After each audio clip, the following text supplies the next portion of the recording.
Қарын шаша алынбаған сәбидің қарғысы жібермейді. Сәбиге мына 4 түрлі ырымды міндетті түрде жасаңыз. Ырым мен тыйымға соғыр сенім деп қарайтын қазақтың бірімін. Бірақ менің анам өте ырымшыл жан. Біздерге жасаған ырымдары еміс-еміс есімде. Ал қазір немерелердің дүниеге келе салысымен-ақ ырым-жырымдарын бастайды. Бұл кейде келіндеріне ұнамай жататыны байқалады. Бірақ жасаған әрекетінің оң нәтиже беріп жүргенін көріп келемін, деді Сапар ағай. Бұл кісі әкемнің әскердегі досы. Ата-анамызбен қалың қарым-қатынаста. Құда боламыз деген серттері де бар еді. Бірақ Алланың бұйырғанына қарсы келер пенде бар ма? Екеуінде де тек ұлдар. Сөз арасында немерелеріміздің басын қосамыз деп айтып қалады. Қандай жиын жасасақ та, әкем бірінші болып Сапар ағаға хабар береді. Аға да еш қарсылықсыз төрімізден табылады. Сондай басқосудың бірінде аға өте керемет әңгіменің ұшын шығарды. Мұны әсіресе бүгінгі жас ата-аналар білуі тиіс деген оймен қағаз бетіне түсірдім.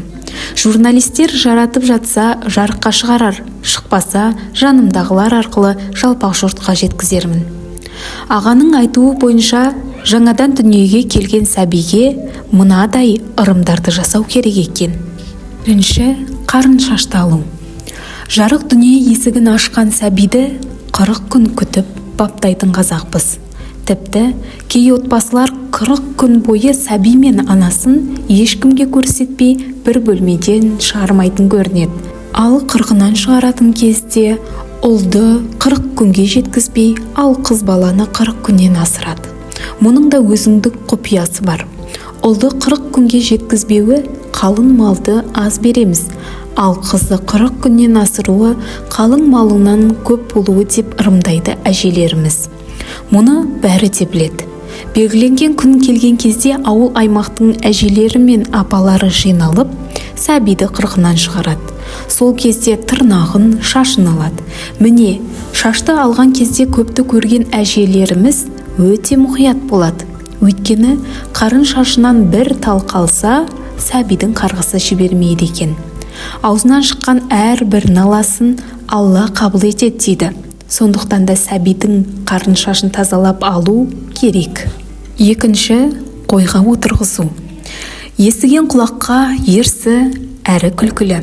Бірақ сәбиіңіздің тісі күріштей әппақ, майда әрі тегіс болуын қаласаңыз, еш ойланбай сәбиіңізді қойдың үстіне бір отырғызып алыңыз. Әрине, жаңадан туылған сәбидің отыра алмайтыны анық, бастысы ырымын жасап аласыз. Бірақ қойды да дұрыс таңдау маңызды.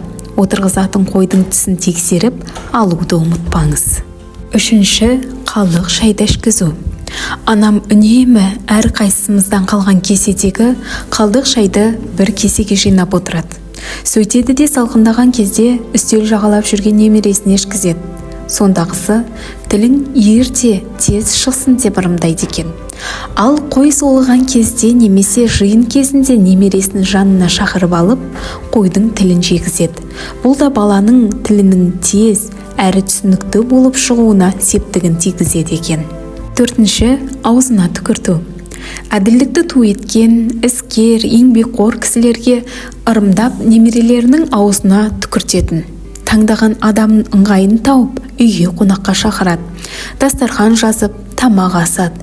Баласының аузына түкіртіп, батасын алатын. Келген қонаққа арнайы сыйын ұсынып, ризашылығын алып шығарып салады. Егер аузына түкіріп беріңіз деп айту түгілі төбесін көрсетуге қаймығатын қайнағалары болса, отырған орындарына аунатып алатын. Бұрынғы келіндер қайнағалары тұрмақ, қайныларының көзіне тіке қарамаған ғой. Біздің шешелеріміз үшін қайнағаның айтқаны заң болатын. Ал бүгінде келіндеріміз қайын аға, қайын іні тұрмақ, қайын аталарымен бірге отырып теледидардан сериал қарайды, интернеттегі жаңалықтарды талқылайды.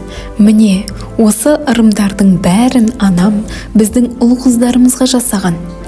Әсіресе қойға отырғызу, аузына түкірту, қалдық шай ішкізу дегенді естігенде келіндер түгілі біздерде жиырылып қалатын едік.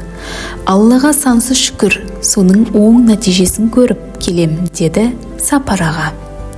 Әрине, бұл ырымдар әр аймақта әртүрлі болуы мүмкін, бірақ ырымның шығу түбі тегін болмайтынын ескерсек, әсіресе сәбидің қарын шашын алу туралы айтқаны маған әжептәуір ой салды.